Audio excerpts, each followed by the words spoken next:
Most traders lose money because they don't understand manipulation.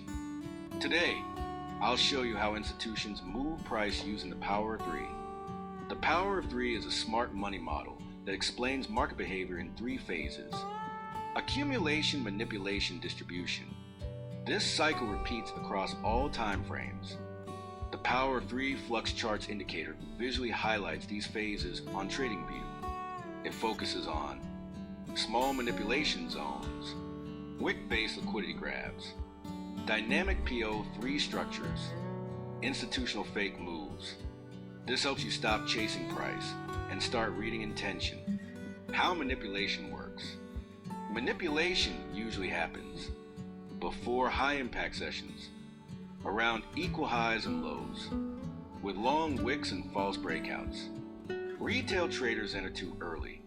Smart money uses this phase to trap them. How to use PO3 correctly.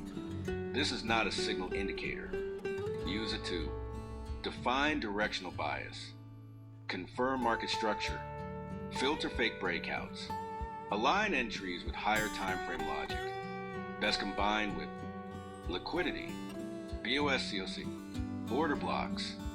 Final advice: if you trade without understanding manipulation, you trade blind. The power of three gives you context, not signals, and that's what real traders need. Ultra. If this helped you, like the video, subscribe, and comment PO3 if you want advanced setups.